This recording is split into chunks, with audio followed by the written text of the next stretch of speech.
जिटिओपी आयो। अब मेरो चाहिँ थर्ड विक C4 डट अथवा C ग्रुपमा पढेको थिएँ होइन।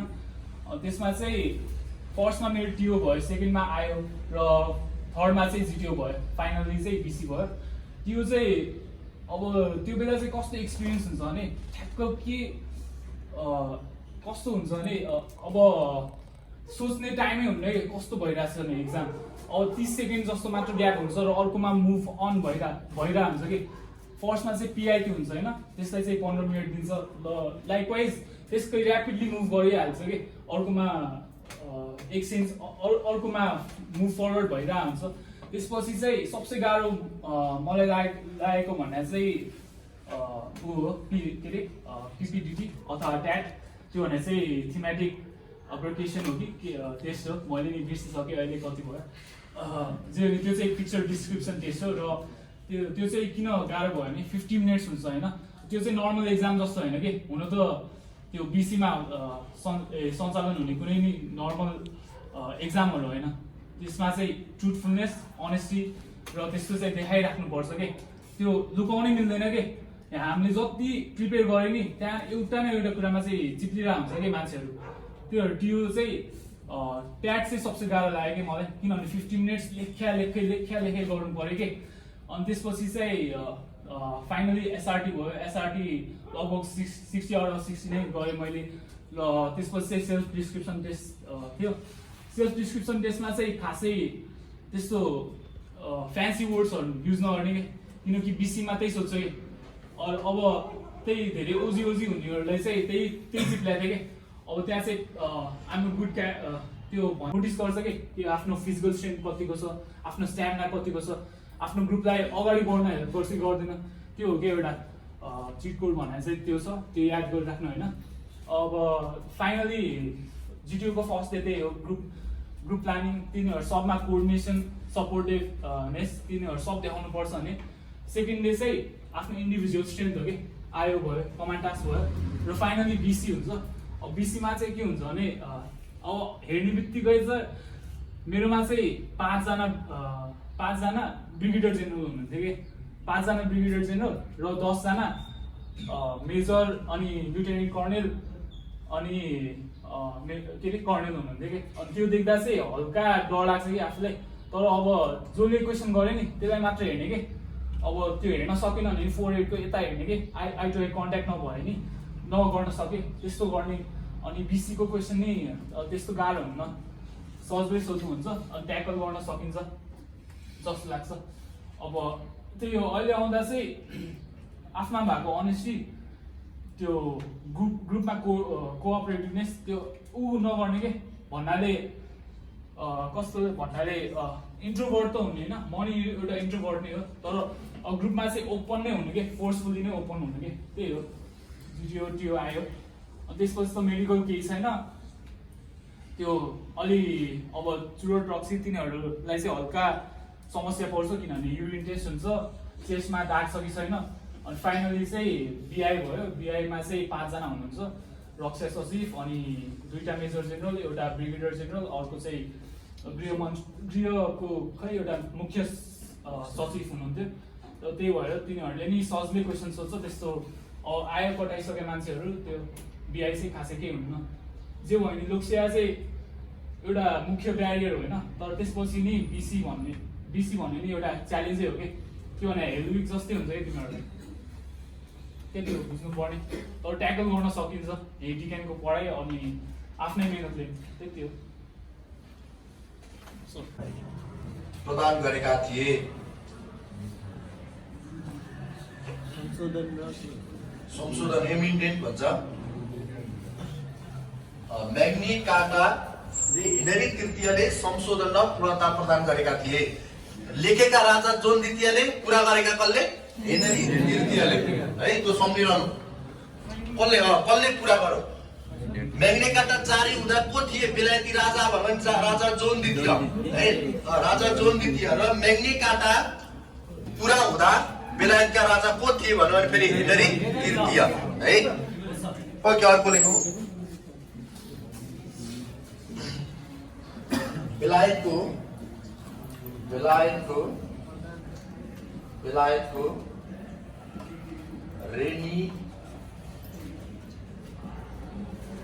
रेनीमेड बेलायतको रेनीमेड भन्ने ठाउँमा कति मान्छे अफेक्टेड छन् भन्दा त्यो डाटा हेर्दाखेरि त अहिलेसम्म हाम्रो देशमा त कुनै पनि मान्छे अफेक्टेड छैन। नेपालको त कुरै छोटौँ, चाइनाबाट ल्याएको 180 जना मध्ये एकजना पनि अफेक्टेड छैन। किन भन्दाखेरि त हामीमा भएको जुन वातावरण छ र त्यो कोरोना भाइरस चिसोमा फैलिने होइन। कोरोना भाइरस भनेपछि चाहिँ हाम्रो त्यो लो क्वालिटीको एयर अथवा लो क्वालिटीको वाटरको थ्रुबाट फैलिने हो र नेपालको वातावरण चिसो भएको भएर त्यस्तो खालको कुनै पनि भाइरसलाई न अहिलेसम्म एड्स HIV भाइरस नेपालमा उत्पन्न भएको हो, न त यो अहिले विश्व हराइरहेको कोरोना भाइरस, न त इबोला भाइरस, यो कुनै पनि भाइरसलाई चाहिँ नेपालको वातावरणले सपोर्ट गर्दैन। यो पनि त्यसै गरी ठुल्ठुलो समाचारदाताहरूले प्रस्तुत गर्दाखेरि मान्छेले के पनि बुझ्छन् भन्दाखेरि नेपालमा चाहिँ कुनै पनि भाइरस फैलिने वातावरण छैन है। नेपालको चिसो वातावरणले चाहिँ त्यस्तो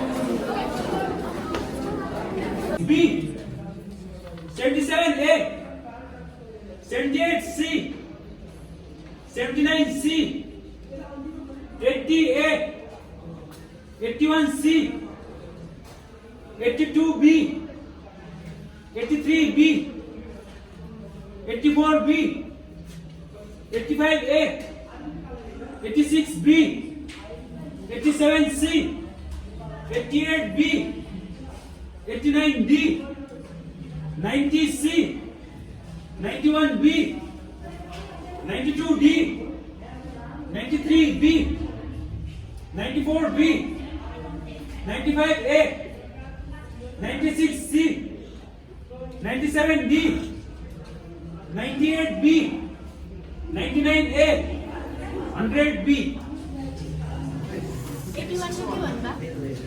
in the world, not in world, in the world. So it is also used to denote place bigger than district. Here in Gorkha should not be there because this is it is used for bigger than district. So in Bagmati you can write. Regarding nobody planted. When there is something wrong, you need to speak up. In the province, our country is divided into in the province. They are not divided into 7 states. Are you getting? This country is divided into 7 provinces, like China, not like India.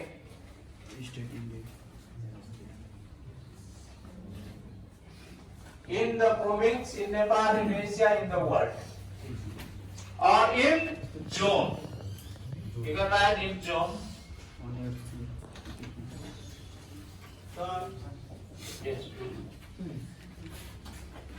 So what is the difference between province and state? There is very differences according to the districts. There is a rural region is more prominent in a state, but in province what happens? Rural region is not that much prominent. Means one has to follow every rural regulation of the province. In a state, there is a rural region, rural government you call, rural government is flexible. So there is slight difference.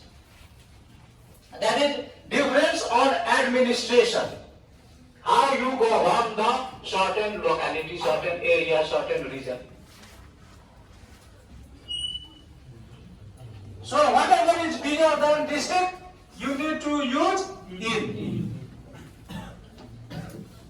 The next rule. smaller than district, what is used? Right here, front. Smaller than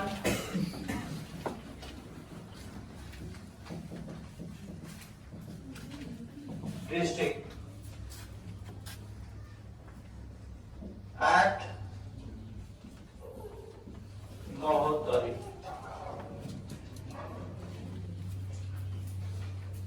At Balku.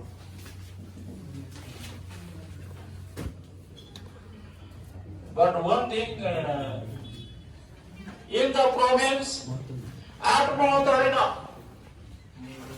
one of them district is the remarkable part. District is the borderline. In district also you should use in. In Mahodari actually. This is not at Mahodari. This is my district, so I remember. In